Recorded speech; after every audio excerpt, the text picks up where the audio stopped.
Hello everyone, आज के class में आप पढ़ने जा रहे हैं केमिस्ट्री का 4th यूनिट केमिकल काइनेटिक, रासायनिक गतिकी। केमिकल काइनेटिक ये एक ऐसा चैप्टर है जो प्रॉब्लम बेस्ड टॉपिक्स लेकर आया है। ये चैप्टर आपको बहुत ही इंटरेस्ट के साथ हर टॉपिक को लेकर आएगा। रासायनिक गतिकी, रासायनिक बल गतिकी। फर्स्ट ऑफ ऑल हम लोग इंट्रोडक्शन से प्रारंभ करते हैं ये चैप्टर। इस चैप्टर के इस टॉपिक के नाम से रासायनिक बल गतिकी, रसायन विज्ञान की वह शाखा जिसके अंतर्गत हम लोग रासायनिक अभिक्रिया की दर एवं उसके अभिक्रिया विधि का अध्ययन करते हैं। मतलब केमिस्ट्री का एक ऐसा ब्रांच जिसके अंतर्गत हम लोग वेरियस केमिकल रिएक्शन के रेट का, बहुत सारी रासायनिक अभिक्रियाओं के दर का एवं उनके संपन्न होने के प्रक्रम का अध्ययन करते हैं। वास्तव में अभिक्रिया विधि का मतलब है कि कोई भी केमिकल रिएक्शन प्रोग्रेस के दौरान किस तरह से संपन्न होता है, इन सभी बातों का अध्ययन हम लोग केमिस्ट्री के जिस ब्रांच में करते हैं स्टूडेंट, उसको बोला जाता है केमिकल काइनेटिक, रासायनिक गतिकी। तो ये रासायनिक बल गतिकी या गतिकी के नाम से जाना जाता है। आपको बता दे कि केमिकल काइनेटिक्स में काइनेटिक्स वर्ड ग्रीक शब्द से लाया गया है, ग्रीक भाषा से ये लाया गया है और ये ग्रीक भाषा के काइनेसिस शब्द से लाया गया है जिसका अर्थ होता है गति या दर। तो इसका पूरा अर्थ केमिकल काइनेटिक का रासायनिक अभिक्रिया की दर या गतिकी। तो कहने का मतलब है स्टूडेंट, काइनेटिक्स वर्ड जो है ग्रीक भाषा के शब्द काइनेसिस से निकाला गया है और इसका अर्थ होता है दर या गति। अर्थात इस पूरे केमिकल काइनेटिक्स रासायनिक बल गति का अर्थ हुआ रासायनिक अभिक्रिया की दर या गति। अब हम बात करते हैं स्टूडेंट अभिक्रिया की दर के आधार पर। अभिक्रिया की दर के आधार पर रासायनिक अभिक्रियाएं 3 प्रकार की होती है। एक तीव्रगामी अभिक्रिया, दूसरा मंद अभिक्रिया और तीसरा मध्यगामी अभिक्रिया, यानी फास्ट रिएक्शन, स्लो रिएक्शन और मॉडरेट रिएक्शन। तो हम बात करते हैं first of all fast reaction का, तीव्रगामी अभिक्रिया का। तो वैसी रासायनिक अभिक्रिया जो बहुत ही कम समय में संपन्न होती है, तो वैसी रासायनिक अभिक्रियाएं जो बहुत कम समय में संपन्न होती है फास्ट रिएक्शन कहलाती है। ऐसे रिएक्शन का एग्जांपल आप स्टूडेंट पर डे अपने डेली लाइफ में भी देखते हैं, जैसे किसी भी ईंधन का जलना। जैसे आप पेट्रोल से भरा हुआ एक डब्बा है और उसका ढक्कन खोले और माचिस मार दिए तो क्या होगा स्टूडेंट? विस्फोट होगा। एज एक्सप्लोसिव की तरह वो काम करेगा। तो कहने का मतलब है कि वो एक तीव्रगामी अभिक्रिया का एग्जाम्पल है। आप लोग अभी रामायण महाभारत ये सब सीरियल देखते होंगे जिसमें ऋषि महर्षि ऐसे करते थे, तुरंत आग लग जाता था। वास्तव में ऋषि महर्षि के हाथ में वहां पर सीरियल शूट करते समय क्या होता है? फास्फोरस होता है और फास्फोरस ऑक्सीजन की उपस्थिति में जैसे ही आता है आग लग जाता है।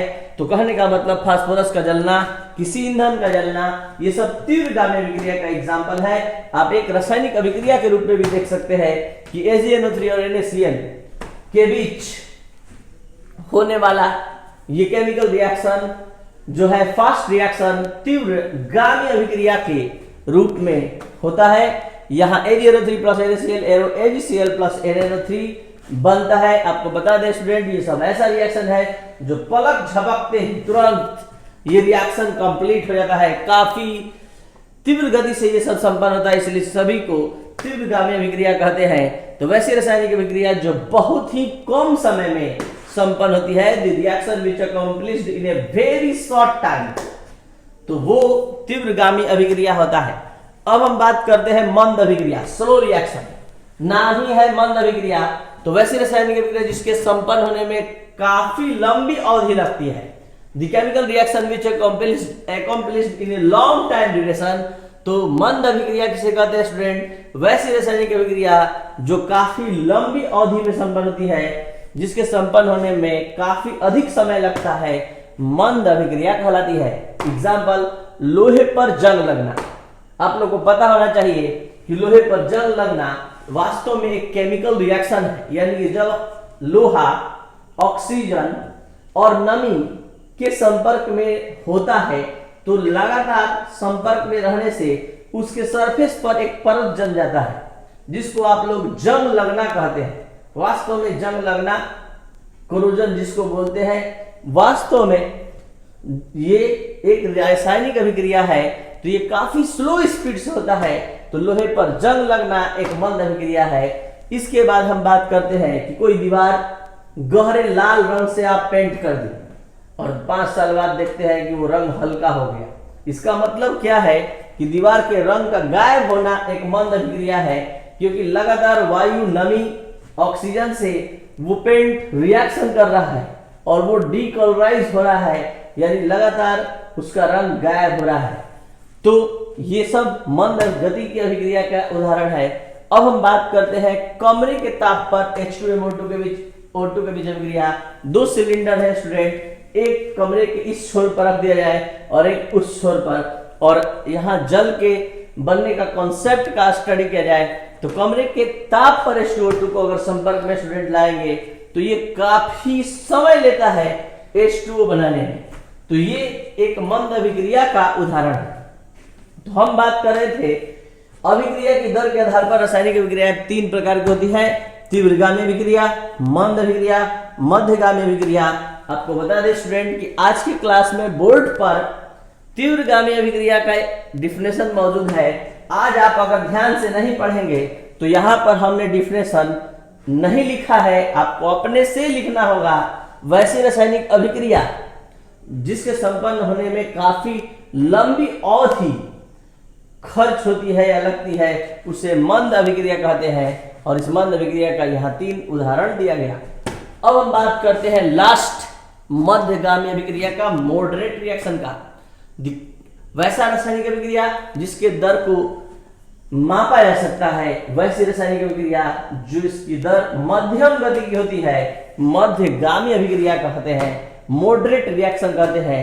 आपको बता दें स्टूडेंट कि हम लोग इस पूरे चैप्टर का स्टडी इसी मध्यगामी अभिक्रिया में ही करेंगे, यानी कि हर एक टॉपिक का अध्ययन हम लोग मध्यगामी अभिक्रिया के अंतर्गत में ही करेंगे, क्योंकि वास्तव में ये काफी फास्ट होता है, ये स्लो होता है, इसी का रेट हम मेजर कर सकते हैं। तो मध्यगामी अभिक्रिया क्या है? वैसी रासायनिक अभिक्रिया जिसके दर को निर्धारित किया जा सकता है, मध्यगामी अभिक्रिया कहलाती है। ये भी डिफिनेशन आपको अपने से स्वयं लिखना है। इसके बाद वैसी अभिक्रिया जिसकी दर मध्यम गति की होती है, मध्यगामी अभिक्रिया कहलाती है। इसका एग्जाम्पल है पहला H2 एवं I2 के बीच अभिक्रिया।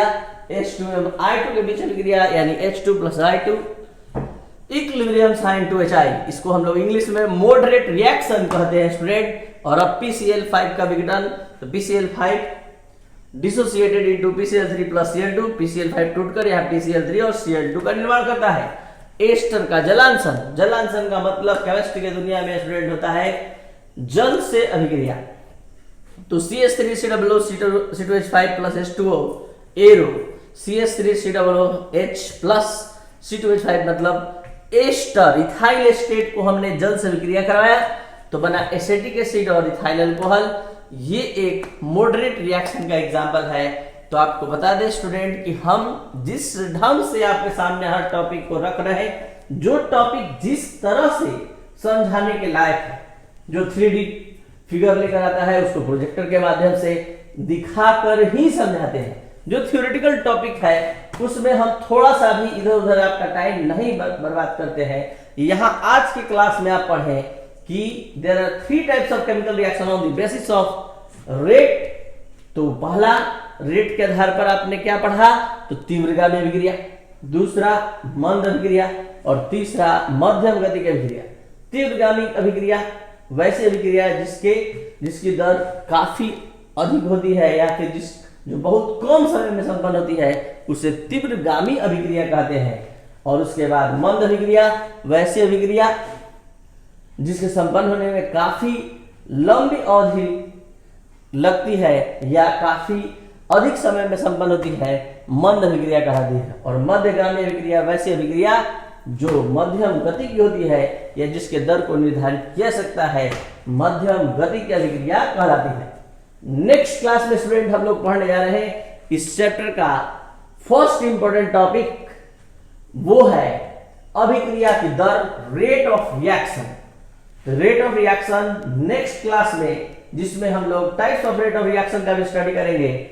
औसत दर, तात्कालिक दर, जैसे फिजिक्स में आप वेलोसिटी में पढ़े थे कि वेलोसिटी दो प्रकार का होता है, एक एवरेज वेलोसिटी और एक इंस्टेंटेनियस वेलोसिटी। एकदम उसी अंदाज में यहां पर आप नेक्स्ट क्लास में पढ़ेंगे औसत दर और तात्कालिक दर।